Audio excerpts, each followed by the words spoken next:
In my life, I feel this massive opening in the spirit realm.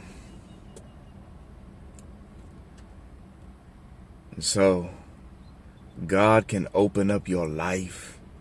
He can open up the heavens as you go through degrees, and prosperity is on the move. All the financial wisdom and knowledge and application and mistakes that I've made, as I learn how to do different skill sets, work on my car, clean computer,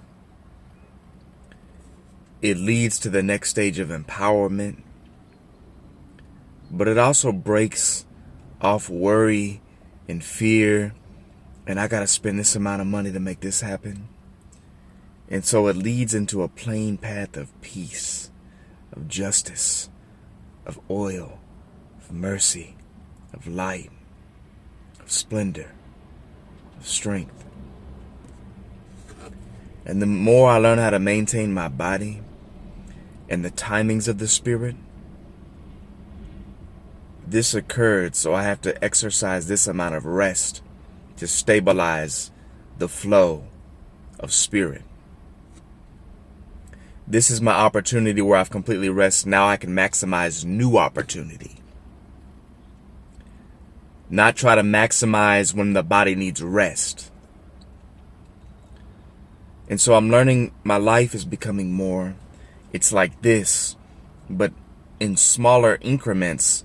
There's greater measures, greater openings, greater realizations, greater experiences, more time for me to experience the eternity and accomplish great things in a furtherance of age, yet in a smaller increment of time. It's a measure and elixir of God.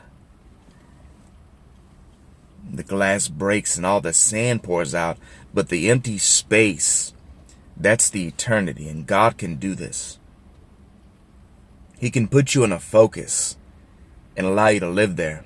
He can put you in a movie and let you live there. He can put you in a video game and let you live there. And your experience is, nothing is dragging you down. There's no worry, there's no fear, there's no concern, because if you really live that life, there's never supposed to be worry. Worry is a lie. Fear is a lie. Not having enough money, that's a lie. I can't find that in the Bible. When I gaze into the heavens, when I read the archives of the eternity, when I read the scrolls of the angels, and it all implements to God and knowledge, I can't find anywhere in the divine where it says I don't have enough money.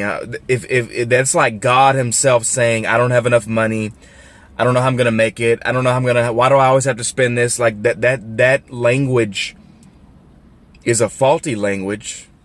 And that language, which enters into the mind and becomes a belief system, and your belief, your faith is the reality. According to your faith, it's going to be done unto you.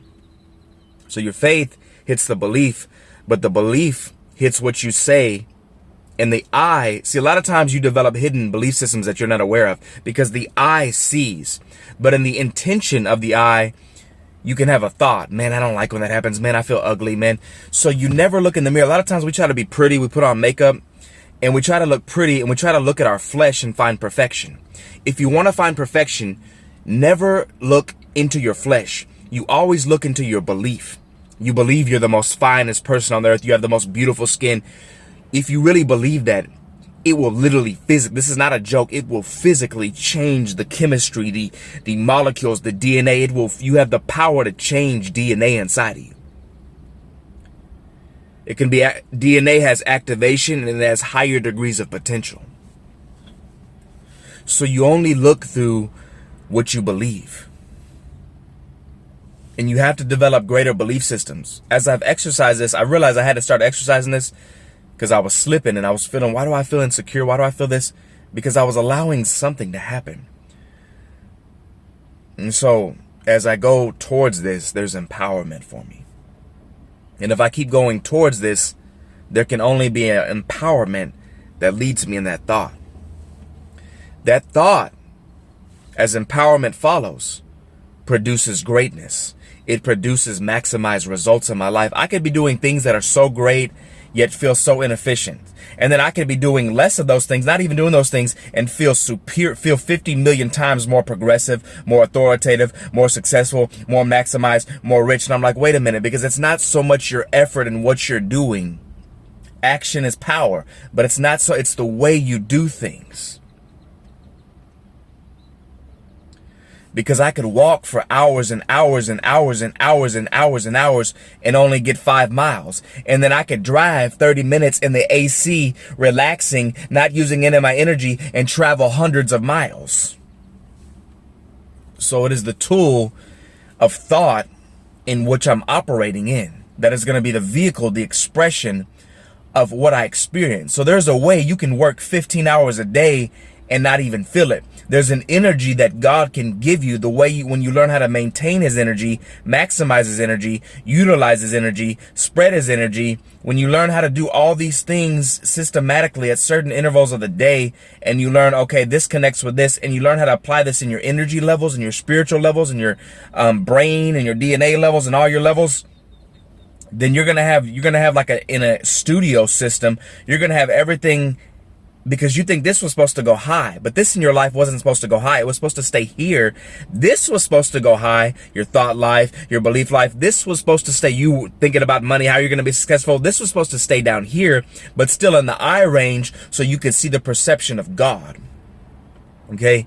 And then this was supposed to stay right here. So when you learn how to put things at the level they're supposed to be, okay, and spread them throughout your day, your life honestly becomes transcendent. It becomes supernatural. You feel like an angelic being. You don't even feel human. But the beautiful thing is the results that you get from heaven, the opening of God's hand, hearing his voice, and you silence your body and self, and you must listen. Tune in and listen for the voice. God's voice and that whisper is so powerful that if you just hear it, and see, you got to hear to receive. God could be talking to you all day long, but if you don't hear, there's no way you can receive, because it has to enter into you. So you have to receive the knowledge. You have to receive the wisdom. You have to receive into your heart to get the change. If you're just listening and just talking but you're not listening to receive for it to enter your heart, you're not getting the transformation. The seed did not go into the soil of your soul. Okay, it just scattered away and you missed it. That's why you're not harvesting knowledge and wisdom. And it's